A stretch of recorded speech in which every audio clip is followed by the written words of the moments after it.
Every art, every stream of cultural expression of humanities has ancestors. Each generation contributes to the construction and meaning of what it means to be human, to how we develop, hold, and share culture. In my forthcoming memoir from Norton, Poet Warrior, I write about a moment in my generation, a generation of artists from tribal nations from every corner of the country, who as students together at the Institute of American Indian Arts, a Bureau of Indian Affairs school with an arts focus then, massively revised contemporary American Indian art. I'd like to share an excerpt from this story. Beetle wore all black before this became fashionable, before goth, and was as thin as a stick. He was a brilliant painter from somewhere far north. There was Peter B. Jones, Seneca, who still makes pottery figures of those his reservation and his imagination. They carry wisdom, humor, and images that feed the spirit of his homelands. I always remember how Gloria Bird, Spokane, and her husband Harold Littlebird would drive up to our gatherings on their bikes, their daughters strapped to their backs. Gloria wrote poetry. I quickly sketched and tried out for parts in the Santa Fe Little Theater. Years later, Gloria and I edited a Norton anthology of Native North American women's writings, reinventing the enemy's language. In those early years as young artists, and that would be the late 60s, we'd often meet around a table in one of our homes, drawing in our sketch pads, our children playing about us, and we'd talk about the state of Native art, our families, the emerging Native rights movements, and the love of our communities, their struggles. As we huddled over our art, our plates of food, our drinks, we tease and laugh even as we discuss the times that were coming. We all knew those who stayed close to home, who were keeping our cultural ways together despite the pressure to change. Many were our kin. They were the ones who kept our cultural ways, used our languages, interacted with plants, and knew the seasonal essence of our living. They stayed close to the earth and kept the earth's altars. They humbly kept our teachings safe.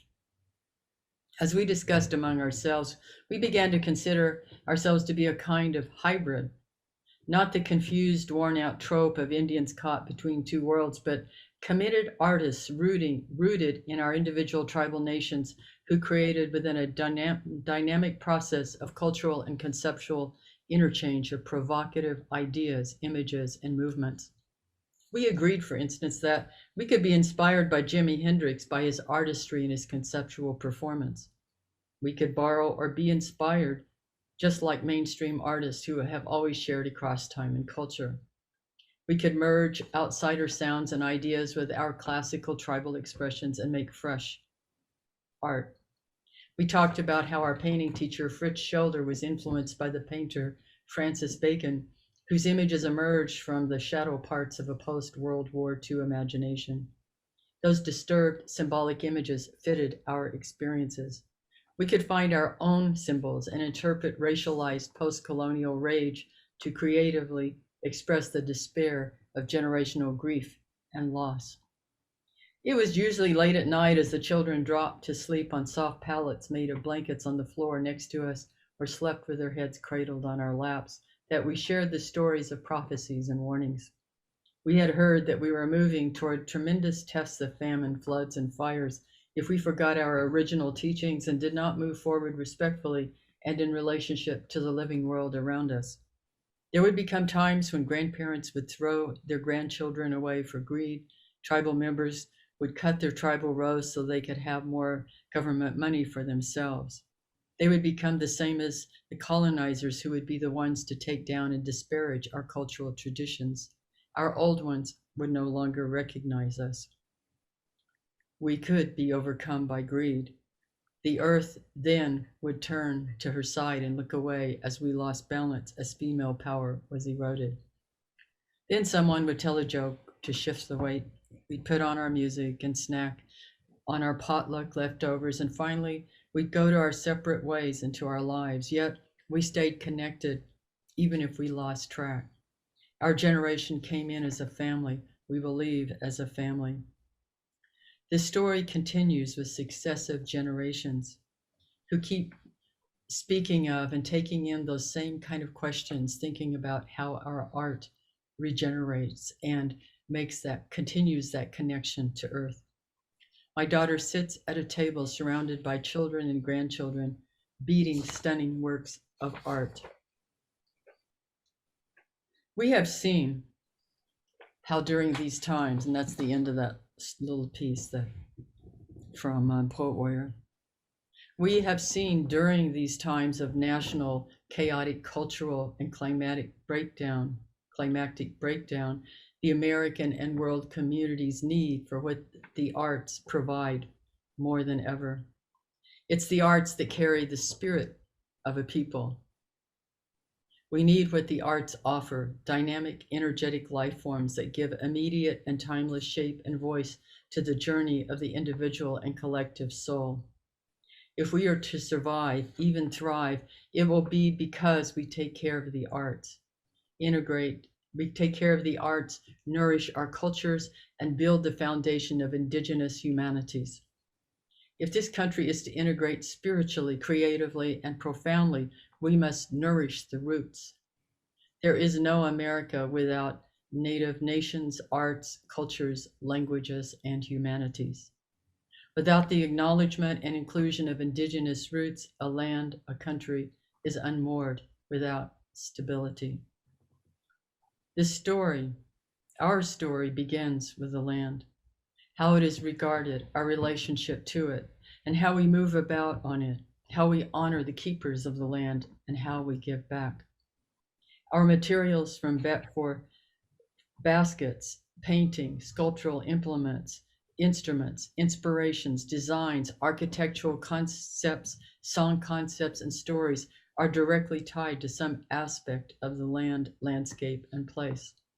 Our relationship to the land defines how we understand our place in the world. Our cultural stories live within our DNA and unwind throughout our lifetimes as singular entities and as native nations and countries. We are in a crisis. False narratives have fostered a destruction of the natural environment in which we live, in which we grow children, grandchildren, and great-grandchildren, and make a world in which to continue. What joins the original cultures of these lands is a shared belief system in which we are not separate from the land or from the consequences of the stewardship of these lands. These lands aren't my lands. These lands aren't your lands. We are the land. Together, we move and are moved about with the knowledge that we are not at the top of a hierarchy as human beings. Rather, we are part of an immense field of knowledge and a beingness, and human contribution, though crucial, is not the most important. The United Nations Convention on the Prevention and Punishment of the Crime of Genocide, adopted in 1948, defines genocide as an attempt to destroy a people in whole or part. It is a crime under international law. In a speech delivered in Vancouver, British Columbia, Chief Justice Beverly McLachlin acknowledged when referring to Canada's treatment of its Aboriginal people that cultural genocide began in the colonial period.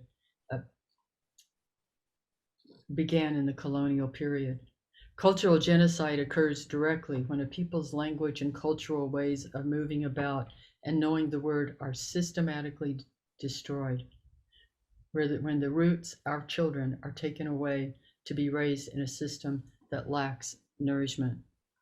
Cultural genocide means the destruction of the essential cultural legacy of what is American. There is no America without all of our tribal nations and what we contribute, without acknowledgement of our arts, cultures, and humanities. Each of us carries primal and developed concepts and shapes within us. They are tied directly to geographical places and generational understandings. This is true for all of us. Indigenous peoples of the Western Hemisphere are directly tied to these lands because we have been here for generations. Our bodies are this land. To disappear us is to delete libraries of languages and knowledge systems. The arts, cultures, and humanities of this land, this place that we call the United States, are ingrained in the ageless depths of this land and its original peoples, and have continued to be changed and nourished by the profound layers of influence that have been introduced by immigrants of every continent and nearly every world culture. The convening last year in February was the beginning step to open a larger dialogue, to continue to develop strategies and support in the field of becoming. The convening offered a chance to design a path for how we move forward toward a native arts, cultures, and humanities that is the inherent part of the American cultural flowering. We must be open. We must be ready to reopen the wound and even open to revising the story. And that is done by the artists, the thinkers, and the dreamers, those who can envision from within this immense field and indigenous artists and native art within this immense field. Indigenous artists and native arts organizations must be part of the leadership in the revision of the American story.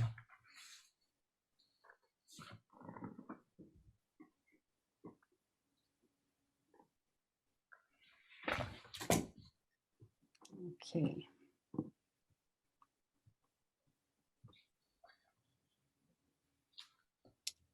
So I guess Lulani is, Yeah. yes. Thank you, Joyce. Thank you so much. I think we're going to pivot to the others. Steve, the other presentation, please. Okay. Anyway, aloha kakahiaka, everyone. Velina mai kako. I'm Lulani Arquette, and I'm originally from Hawaii, but been living up here in the rainy Pacific Northwest for about 12 years now, running the Native Arts and Cultures Foundation. And I just want to say that I really appreciate GIA for hosting the webinar.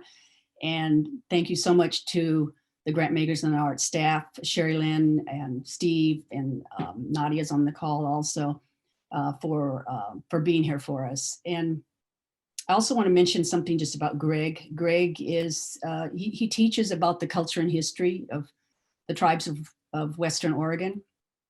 He's an artist, he's a culture bearer himself, and a great community advocate. So thank you so much to Greg for that beautiful blessing. And what more can I say about Joy? Joy, she's just my hero. She's all of our heroes. And the beautiful prose that she just spoke of are excerpts partly from her keynote that she did at the DC convening a year ago. And thank you. Many of you answered the poll at the beginning. That's really important for us because it's part of some of the work discussed at the convening, and that it's reflected in the report is really helpful to us about how people primarily get their information about Native arts, cultures, and humanities. And when Sherilyn flashed that up there, was showing how some of the results were coming in, it was pretty much across the board. I was seeing how people were getting their information. So that's helpful as we continue this planning.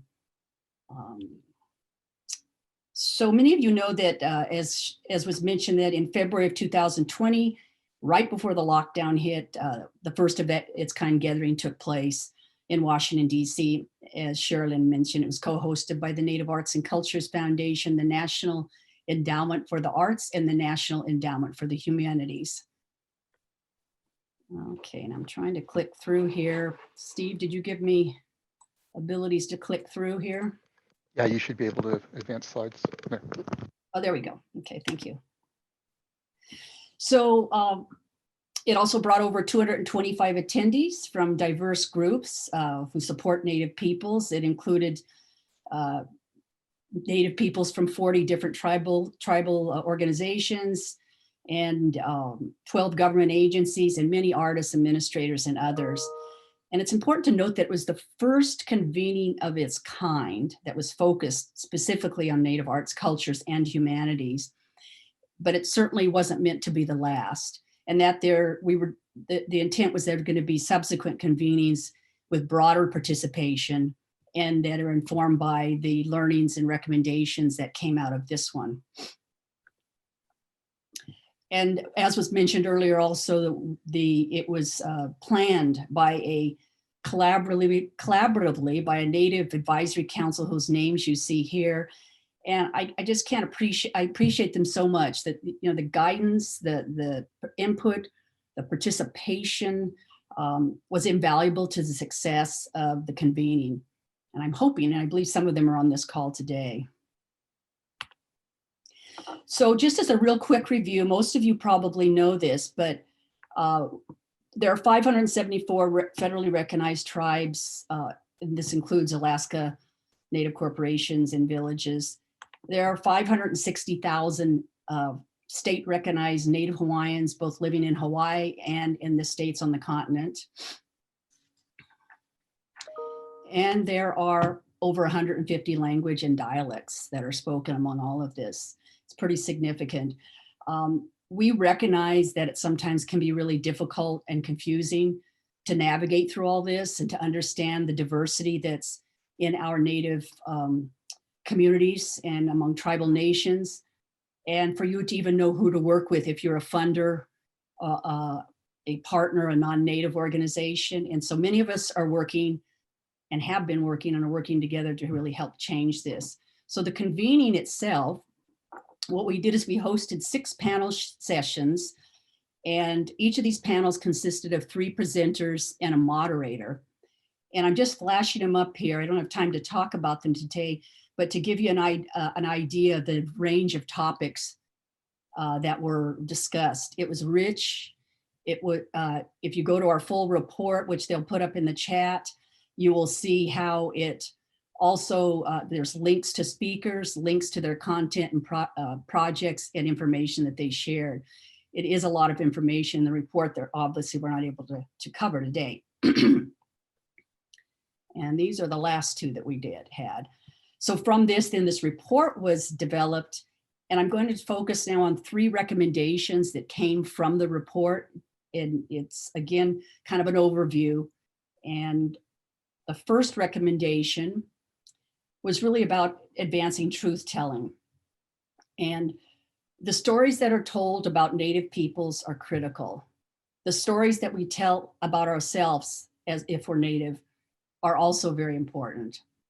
And there's work being done to advance a national dialogue to shift these dominant narratives and positively affect the practices, the policies, and our people's attitudes about Native peoples. Now, many of us have been working in this field for a long time, and we've done this for decades. But serious work began on this a number of years ago with the release of the Reclaiming Native Truth research, which was the largest study to date to address this issue. It did include, all groups, obviously, Native Hawaiians and the Pacific Islands, but the information is still very, very relevant and important. And what's important about this is that the Native story is created most often by the dominant culture and is carried through many societies' channels, such as media, public art, museums, and entertainment industry, etc. And so work in narrative change is about really transforming people's understandings in ways that shift both conscious and unconscious bias and changes their misconceptions and their viewpoints about contemporary Native peoples.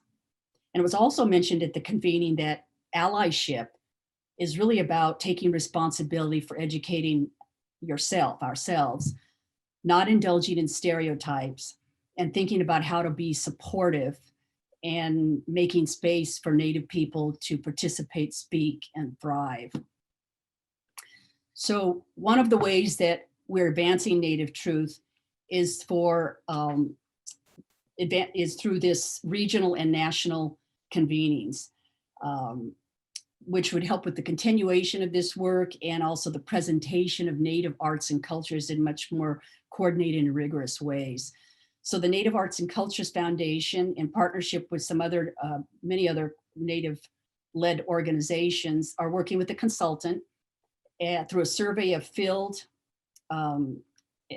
focus groups, a survey and interviews taking place literally right this week and last week through the month of April. That includes artists, funders, arts and cultural organizations, and the intent is really to determine what kind of convenings are most valuable for stakeholders and most useful to move the Native arts, cultures, and humanities field forward.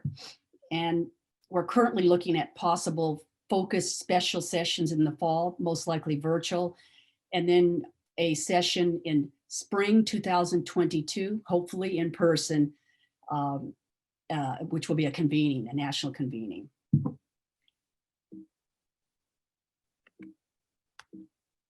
Oh, my screen is frozen up here. It's kind of weird. Let's see here. There we go. Okay, so the second thing, the second point in advancing Native truth has to do with developing and supporting. Oh, my screen's freezing up a little bit here, Steve. It's kind of strange.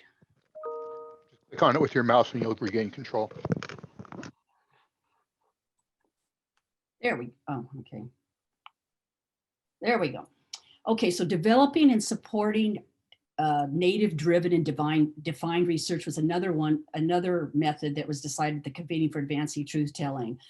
And this involves many things, but one point that was really important is rethinking how we classify and organize information and terminology. So for example, we use terms in the non-Native field, it's been driven by the non-Native field, terms like art, artist, craft, humanities, culture, contemporary, traditional, and many, many other things. That's defined typically in the arts field from a non-Native, been defined by non-Native. And it doesn't necessarily conform to how arts expression or culture, cultural practices are viewed in our Native communities. So it's really interesting. One of the most developed fields of Indigenous research methods is in education and academia. And Laura's going to post now a link to one of the best pieces of Indigenous research methodologies that I've come across lately. It was published in 2018. And even though it's focused on education, the methods that are discussed in that are applicable to arts and cultures with some additional work. It's called Reclaiming Indigenous Research in Higher Education and has a foreword by Brian Brayboy and includes contribution from 14 Native Indigenous scholars and students and people. So in spite of all this, though, there needs to be more research driven and supported from a Native perspective and with Native methodologies. So in particular pertaining to Native arts and culture. And just a note, it is a little geeky, but you don't have to be a geek to probably appreciate this information. Okay. So developing and disseminating educational materials that kind of ties in with the one I just mentioned on research includes Native leadership and informing and is informed from Native perspectives. For example, the documentation of the knowledge of Native elders and language revitalization efforts were shared at the convening and were very important points that had been brought up. It was really particularly compelling in how one panelist from the Mashpee Wampanoag tribe in Massachusetts shared how in the 90s, there had been no Wampanoag speakers for about 170 years, been wiped out. But the language had the largest collection of Native written documents on the continent. This is powerful. And so through the work of this particular panelist and the organization she created, which was a language reclamation project, and support from many partners and funders, she was able to take these written materials, translate them and study them over, over a period of decades. And the language has been brought back and the work continues. So that's, there's many other language efforts, Aho Punana Leo in Hawaii, Dolores Churchill, who's been doing work in Alaska, and many, many others that too numerous to mention, but there's still a lot of more work that needs to be done in this area. The other thing really important about developing and disseminating educational materials, the inclusion of contemporary Native artist voices are needed in greater ways. These artists are forging new pathways to telling our stories through their arts practices. And it was shared at the convening that people need to broaden how we think about Native arts and our cultural evolution. We need to have more discussions about this. It is changing and is expanding with each new generation. So some of these links that I'm putting up here and that will be put in the chat now are links to some information. In the last few years, I mentioned Reclaiming Native Truth. All these are, the three top ones are Native driven and Native led. Reclaiming Native Truth was driven by First Nations Development Institute and Illuminative, both Native led, Native focused organizations. A case study of Indigenous arts ecosystems was developed and driven by First Peoples Fund. Obviously the third one, Native Arts and Culture, is what we're talking about right now, is driven by NACF with support from NEH and NEA. So, and there's some other work out there that, it's also some older research that's been done, and there's also new research being done in sectors. So the importance of this work can't be underscored. And then the next second field recommendation is really about increasing Native power in these areas that you see listed on the screen. This is a more challenging one that we had discussions about, but Native voices and leadership are really needed in positions of influence and decision-making to help shift this institutional power in our institutions, help shift our power, our practices, and certainly perspectives, as we mentioned earlier. So some of the steps needed to do that are about leadership in organizations, how we hire and select Native peoples in positions in cultural agencies, in non-Native arts agencies, in philanthropy, and in government agencies. We need more people on boards, commissions, and advisory councils. And there's some efforts being done out there across the nation, kind of sporadically, but we're going to really be taking a greater look at this as we move forward. And also partnerships and developing partnerships and really creating Native leadership and appropriate mentoring and training to better prepare Native cultural workers to rise in and lead museums and other arts and cultural organizations, in philanthropy, and in public agencies. A critical question that came up during the convening was, do Native artists and leaders and need professional development? Or do existing arts institutional policies and practices need to change? And we concluded that it's both of those. Both need to happen. And Cliff and Shelley will speak a little bit more to that regarding their particular institutions, NEA and NEH. So the third recommendation that came out here was this advocating here for equitable resourcing. And equitable and decolonized resourcing of Native artists and culture bearers, tribal heritage workers, Native arts organizations for self-determined culture production and infrastructure building. All of this is really necessary for the advancement of Native justice. And so some of the steps we determined to achieve equitable resourcing include the inclusion of dedicated funding streams and Indigenous tracks. From private and public philanthropy is really important for the following: for Native artists and cultural producers and practitioners, for Native arts and cultural organizations and mediaries, for Native arts communities, for tribal heritage and cultural centers. And what's interesting is that it's not a surprise that typical funding practices can be a little at odds with how best to support Native artists, culture bearers, and communities.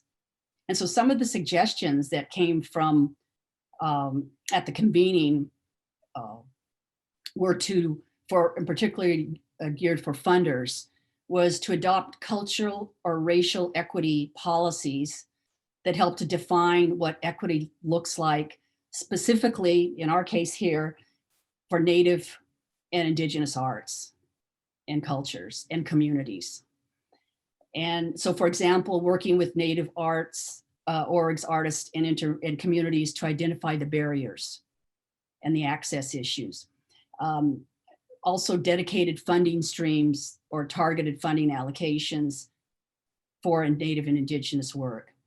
Hiring Native staff, as I mentioned earlier. And the other one that was brought up is advocating for increased funders payouts in private foundations to address historic inequities, especially after what we experienced this last year, but certainly not just because of that. The threshold is typically at 5% for private foundations.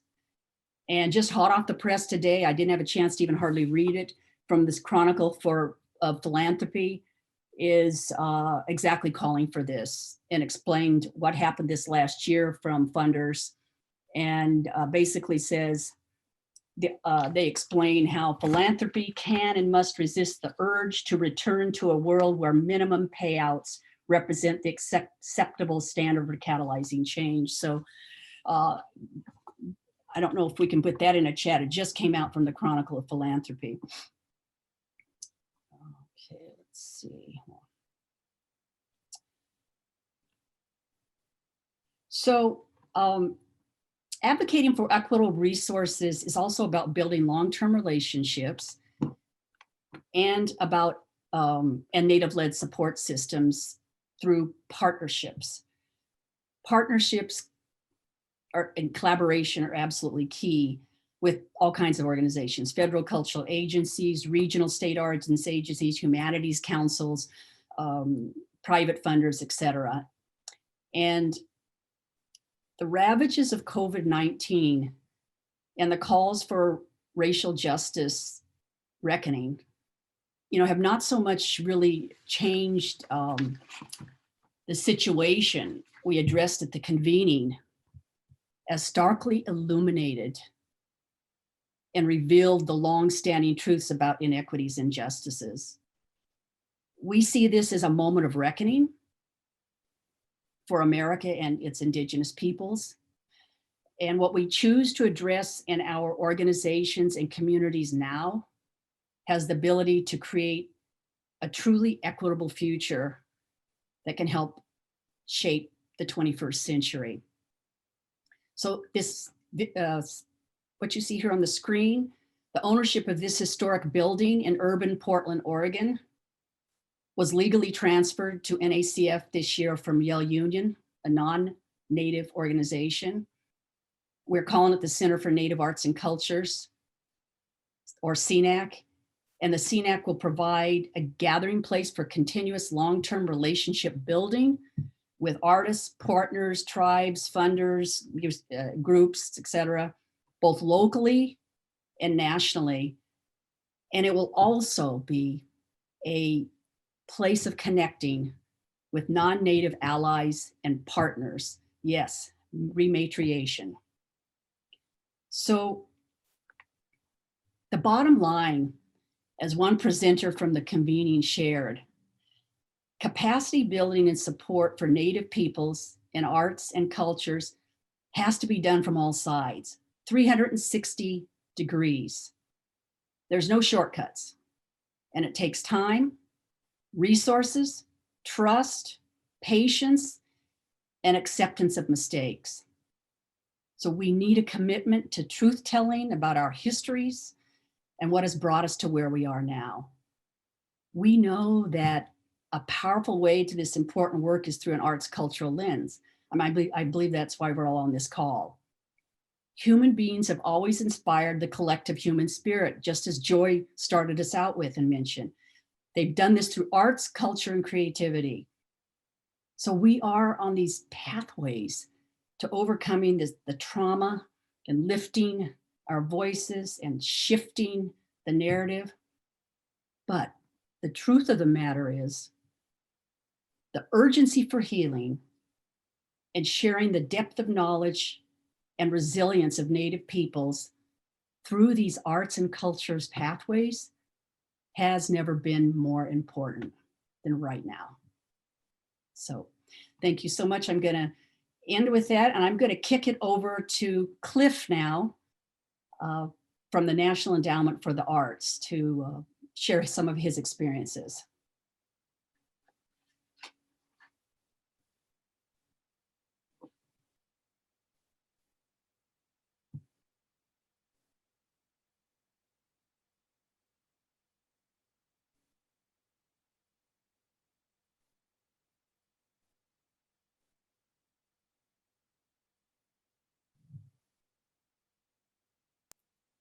Hi, everybody. Sorry about that. My name is Cliff Murphy, and thank you so much, Lulani. That was it's a pleasure to be here with everybody. It's an honor to follow both you and most of all Joy Harjo as a rock musician. I feel like I'll feel a temptation after this to say that this means I sat in with Joy Harjo.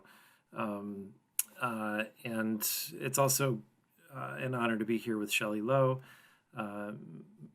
from NEH and a council member from NEH and with Sherry Lynn from GIA. I'm going to try to move pretty quickly through my remarks and observations here.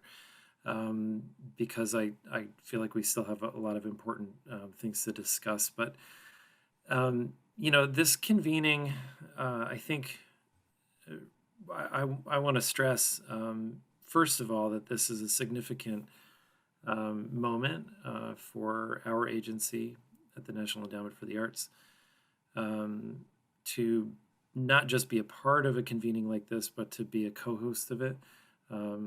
I feel that this was a transformative event, not only for me personally, but for my colleagues at our agency, to be a co-host and to quite literally bring our staff into engagement with so many leaders in Native arts and cultural practice. What I mean by that is that really people at every level of our agency became involved as note takers, became involved as people who were assisting speakers and participants find their way from one place to another to make sure that people were settled, to really listen and to build some relationships. I think in the process of doing that, I can say that that by the presence of so many significant Native arts and cultural leaders, that my colleagues and I think, are changed by that for the better. And I'll admit that the timing of the event coming immediately before the nation went into lockdown due to the pandemic caused me some concern that we would lose some of the important momentum that we had gained in the lead up to the convening. And what's been interesting is to see how over a long and traumatic and difficult winter, it's given us an opportunity to really visit with what we heard and what we learned at this event. I want to underscore that the convening for our agency doesn't mark or the release of the report doesn't mark a finish line, that this is really a mile marker in an ongoing journey that we are on to be of better service to Native peoples, to Native artists, to tribal nations, and to tribal colleges. Um, and so I'll mostly focus on what's next for us, and how that ties into a couple of the points that were brought forward in the report. So the idea of advancing Native arts and cultures through Native stewarded regular regional national convenings for relationship building, knowledge sharing, and strategizing. And then this other bullet for developing, supporting, and conducting Native-driven and defined research. In May, on May 18th, we will be co-hosting a virtual convening with ATALM, the Association of Tribal Archives, Libraries, and Museums, that focuses on resources for Native artists. And I'm going to post that into the chat here for everybody to be able to access that information if they're interested in registering for that event. That's an event that is also taking place with support from the Doris Duke Charitable Foundation, and thank you. Though that support is going to ATALM, I want to thank Doris Duke for supporting this work. It will help to map out and gather information about what kinds of resources Native artists have access to, both at really all levels, federal, state, tribal, local, community, and to try to get a better understanding of how artists are sustaining their work, if artists are able to sustain their work, and how to collectively, for those of us involved in grant making, be able to be more responsive to that, to map out where people are, to get more information. So that'll be taking place on May 18th. Thank you to ATALM for doing that work with us, and I'll add that relationship between ATALM and the National Endowment for the Arts is also a product of 5 years worth of relationship building. That it's really a journey that our agency has been on, and that we've been assisted in significant ways by leadership from Native Arts and Cultures Foundation, from First Peoples Fund, from some of our federal partners that have longstanding relationships with tribal leaders and Native cultural leaders, like the American Folklife Center at the Library of Congress, the Indian Arts and Crafts Board at Department of Interior, Smithsonian Center for Folklife and Cultural Heritage, and NMAI, have been generous in making introductions, have been gracious as colleagues, as they have watched us learn, whether it's individuals like myself working for our agency, or whether it's our agency as a whole, learning as we go, learning how to be of better service, learning to listen. So thank you for that. And additionally, and related, on April 7th, we will be holding a nation-to-nation consultation call between the National Endowment for the Arts that's open to leaders of all 574 tribal nations, to have a conversation about developing a plan for nation-to-nation work between the National Endowment for the Arts and tribal nations. This is while this has been standard practice for many federal agencies dating back to 2001. This is our agency's first step in developing this kind of work. We're excited about it, but most of all, this is an important part of a process, of a very long process, and we look forward to that, and we are grateful for the collaborative partnership of so many Native leaders in assisting us in reaching this point, in developing policy, in developing best practices, and institutional practice, which again is another one of the points that the convening had elevated. Lastly, before I turn this over to Shelley Lowe at NEH,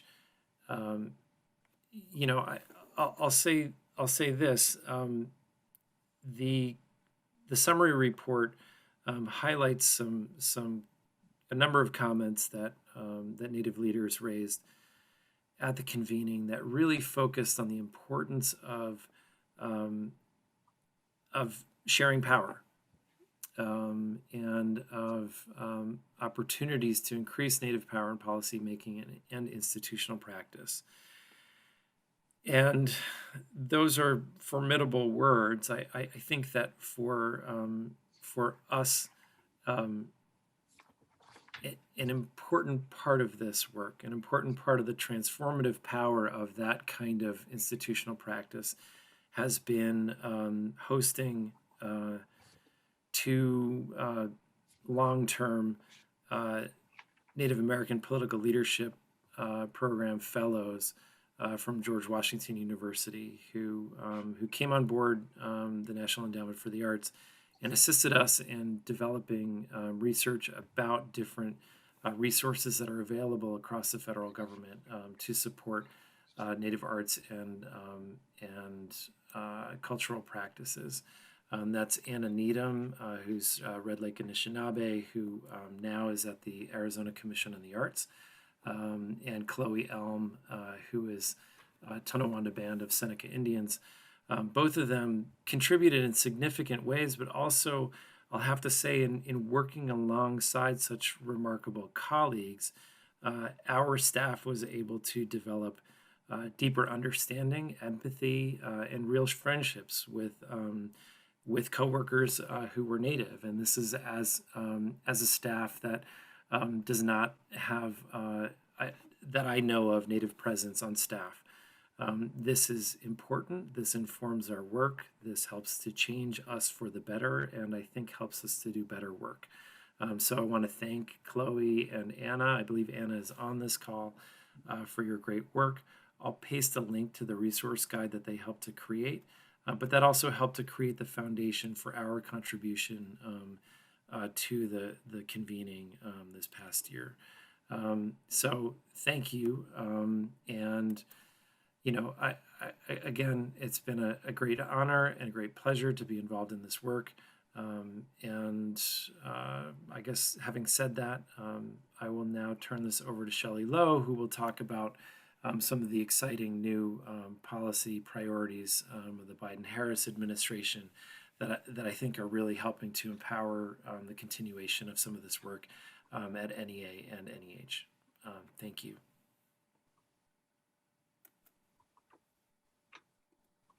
Thank you, Cliff, and greetings, everybody. Yat she Shelley Lowe Yanisha Bilagana Nishle Nanastasia Tachini Bashchi Bilagana Dashache do Trabaja Dashanale Lo Kantiel de Nasha. Hello, everybody. My name is Shelley Lowe. I send greetings from Cambridge, Massachusetts, where I live and work on the traditional territory of the Massachusetts tribe. Thank you for joining us today. And thank you so much to Lulani and Joy and Cliff for sharing information and for all the hard work that has gone into this amazing report. I'm going to actually share 5 points today, a little bit about my experience on the National Council on the Humanities, which is oversees and advises the National Endowment for the Humanities. And I put this first slide up just to follow up on Cliff and kind of get people to think about what's the difference between NEH, National Endowment for the Humanities, and NEA, National Endowment for the Arts.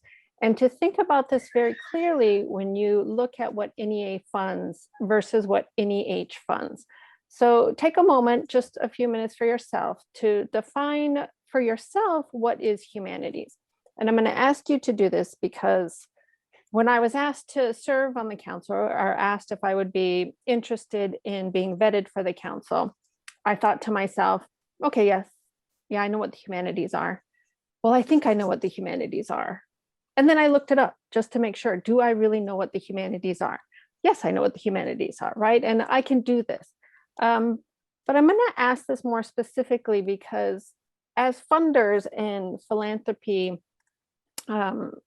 organizers and organizations, the first point I want to make is, are you clear in what you fund? Are you clear in what your organization does? If I was a Native artist and I came in to look at what you're doing, if I was just looking for funding opportunities and I went to your webpage and I looked at your materials, would I definitely know what you fund? Because I could make an argument that National Endowment for the Humanities, they fund the humanities. National Endowment for the Arts funds the arts. But I could say arts and humanities definitely inform each other. And I think sometimes there's a gray area where they overlap. When you look at your funding and what you give for, do you have the gray area? Are you funding in that gray area where someone might say, I think this fits, but it's a little bit not? If you fund in that gray area, that's great. My point is just to be clear. Are we understanding what it is that you are doing? Are we understanding where your funding goes? And it's always helpful to have tribal entities, tribal leaders look at your materials and say, yes, I get it. Does a Native artist look at it and say, yes, I get what they fund? And if you do fund in certain areas, how do you fund in those areas? So this is just an example from the National Endowment for the Humanities. These are the divisions and offices where funding comes through, right? So there are different things in the humanities that can be funded and different offices and divisions that you might go through. And they each may have their own criteria about how things are funded. Is this clearly laid out in your organization for potential applicants? I also want to talk about how do your applicants, how do they access your opportunities? How do they access information about your organization and about your funding? And I want to make this point very clear because we often forget that there is a technical divide out there in this country. And this technical divide very often affects tribal communities, cultural bearers, Native artists in ways that it's not affecting other communities. Does your information need to be accessed solely through the internet and solely through online mechanisms? Are your applications only online? Do people have to create accounts? That creates a barrier in many instances for artists and communities. And is there a way for you to really think paper might be better? Sending out mailings might be better. I want to send a shout out to some of our tribal radio stations who I saw were on here, and our tribal news media outlets, because these are absolutely fabulous ways to get information out into tribal communities. I mean, they are at the heart of tribal communities and they are really sharing what's important and reaching tribal community members. And I encourage those outlets to, chat again and let us know who you are so funding agencies can really think about how they reach out to you. So if you've kind of looked at what you fund, is it clear? Is it easily accessible? Do people understand how they can apply? The next thing to assess is how do you review applications? What is the criteria that you use for those applications? And is that criteria really fair if applicants are being weighted a little bit differently? Do you have very large organizations, institutions who are being compared and reviewed at the same time as very small, say, tribal organizations, tribal communities? Do you have large institutions who receive funding, large amounts of funding regularly being compared and rated with institutions that may not receive funding or have been applying for funding for the very first time? It's not always fair to assess an applicant who has had years of experience gathering and writing proposals, reaching out to foundations, to compare them and rate them to an organization that is actually very small, who has only started work doing this, but has a really important project, something really that needs to be shared and can be funded, right? What are the mechanisms for the review criteria? And do you have Native individuals reviewing Native applications? This is really key to understanding Native thought, Native perspectives, Native views, and the importance of certain projects within communities, not just their own tribal community, but how projects can really resonate and can affect other tribal communities and even local communities. I also ask funding organizations to make sure that you're defining what expertise means. Expertise in your reviewers, expertise in your applications. The idea of expertise can be different in tribal communities and can be different, even between institutions at times, but you want to be mindful of how tribal expertise works. Our elders in many cases are our experts, and our elders often don't have the school credentials that many of the reviewers have in other organizations or when reviewing other applications. So really just be mindful about that. The fourth aspect that I want to really encourage is to assess your impact. What have you funded in terms of Native communities, Native projects?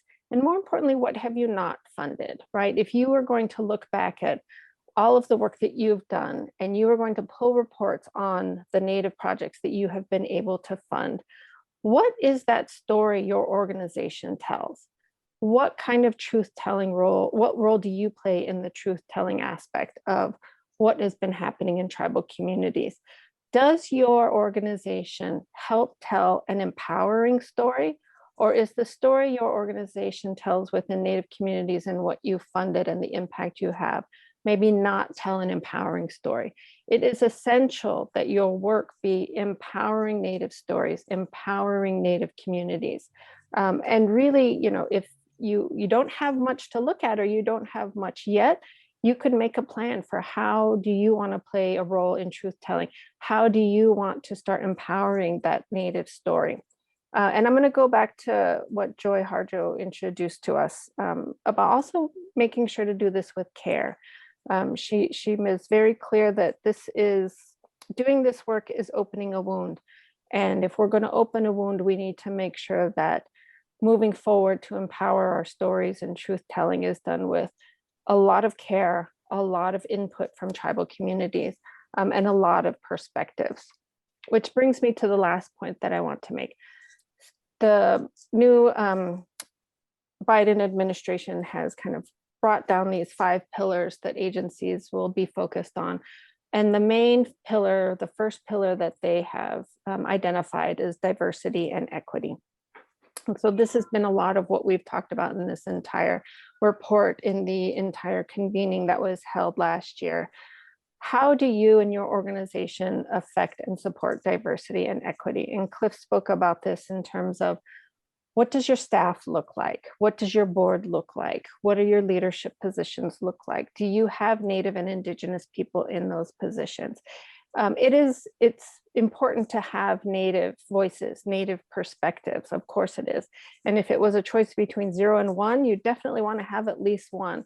But I want to also just caution that having just 1 is not always the most advantageous. We're extremely diverse tribal communities, 574 federally recognized tribes, hundreds more state recognized tribes, non-recognized tribes, Native Hawaiians living across Hawaii and the mainland. It's really difficult to say one Native perspective can speak for all of these different tribal communities, tribal ways of knowing, tribal knowledges, tribal understandings. It is much more advantageous to have a diversity of Native voices in your staff, in your leadership, in the boards that are working with you and guiding you forward. So again, just to kind of recap those things, be clear in what you fund, make sure it's clear to Native artists, Native communities, cultural bearers, make sure that applicants know how to access your opportunities and understand where and how you fund. Make sure you know that your review of these applications is fair, that it actually does take time to look at the importance of Native projects and the impact that they can have, then assessing your own impact as an organization, your role in truth telling, your role in empowering the narrative of Native communities, and making sure that you have Native and Indigenous leaders there with you to move all of that forward. Awesome. And Oh, lastly, just one last thing. okay. We have only a few minutes of Q&A. Just want to make sure we get to some of the questions. Yep, last thing, NEH grants you Great. can find, past grants, this is a way to look at what you have funded before, but also allow and provide access to individuals to get involved. So securegrants.neh.gov is a way for individuals to sign up to be reviewers for applications. Thank you. All right. Thank you, Shelley. Thank you for those resources. And thank you to everyone. So we have a few minutes for Q&A. I know I actually want to kick it back over to you, Shelley, so you can keep your mic on for this. One of the first questions we got was about the folks who are evaluating whether or not funds are actually going to Indigenous communities. And the person says, I've personally seen some grantors and grant panelists not do a proper background check to determine Indigenous identity. Is there any organization looking into this problem of misappropriated funds? I'm not sure how often this type of thing happens. And I know you made the recommendation of having Indigenous and Native individuals reviewing applications. I don't know if you want to say more about that.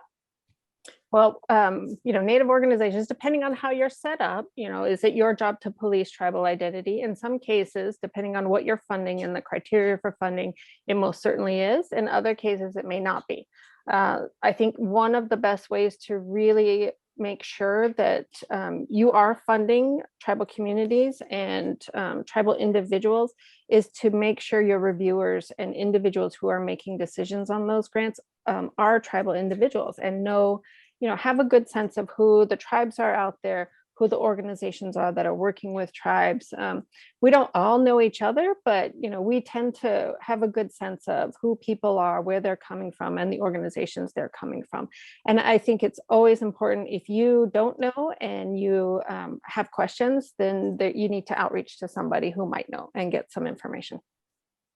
Awesome. Thank you, Shelley. And we have another question in regards, and anyone can respond to this. In regards to nation type events, are we inclusive to ensuring Indigenous people who do not live within their tribal lands are connected to them and are being involved?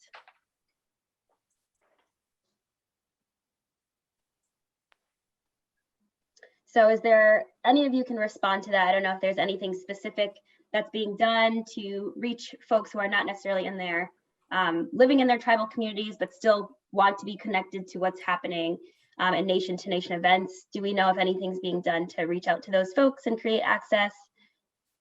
If not, I can move on to another question. Sure, Lynn, this is Cliff at National Endowment for the Arts. So I don't know that this is quite the right answer, but we work to make sure that our agency serves tribal nations as well as Native people living in diaspora. And so we do that in a variety of ways, and direct grants to tribes, to nonprofit organizations. And so it's, I guess, just using that tool set to be able to serve people that are living in all kinds of contexts, urban settings, working as an individual artist that is nowhere near their homeland, etc. So we try to work in a multitude of directions, if that makes sense. Great. Yeah, no, that was helpful. My next question is for you, Lulani. So you talked about quite a few things. And one thing, actually, anyone can really answer this, but one thing that you spoke specifically about is truth-telling and narrative change and language. And so when we think about truth-telling or narrative change in the language we use to describe arts and culture, how are artists and organizations driving critical conversations about those topics? And anyone can really respond.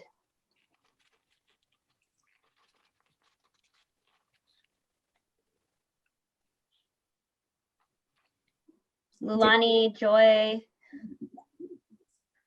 Does Ruben want to take a stab at that? Ruben? Sure.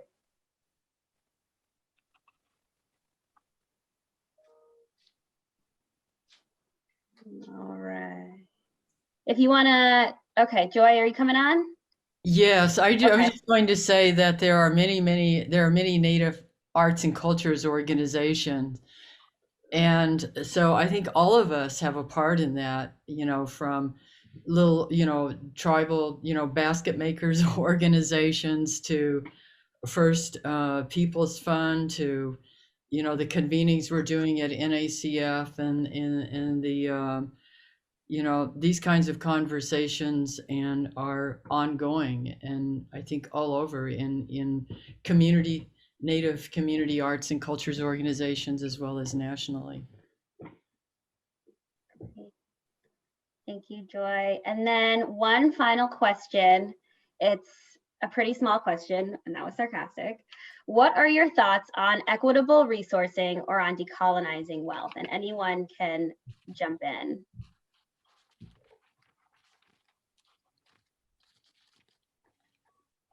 I could jump in on that.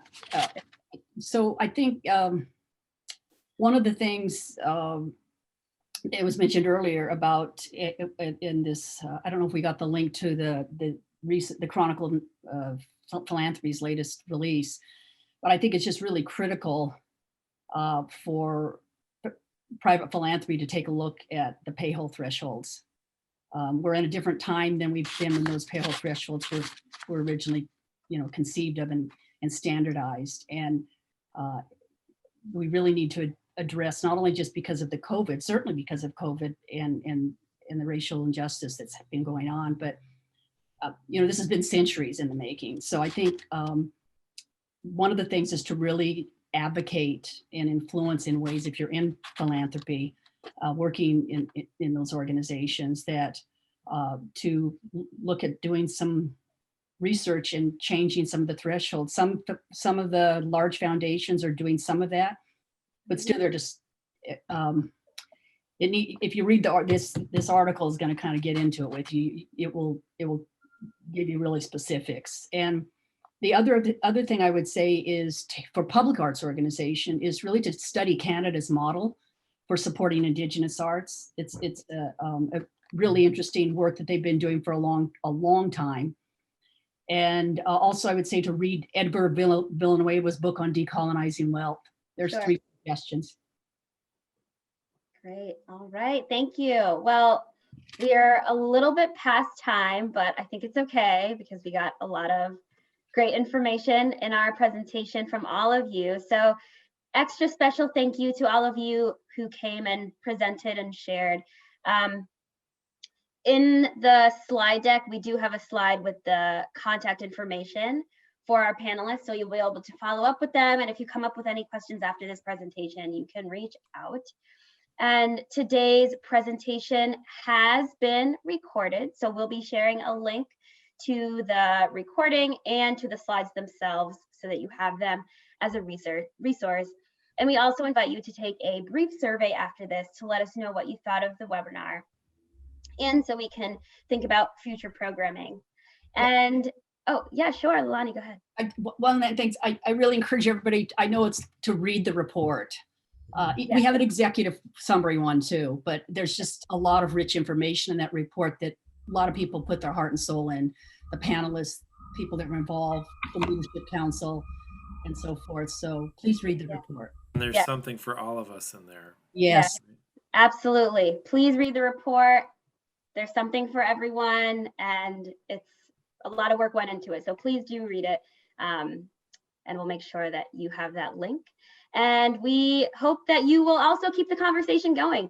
So please do read the report, watch the follow-up recording, and hope to be in touch with all of you following this.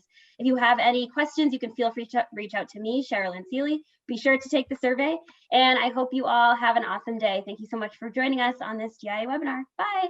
Thank you, Thank you. Sherilyn. You did a great Thanks, job. Jay. Thank you. Thank you so much, you guys.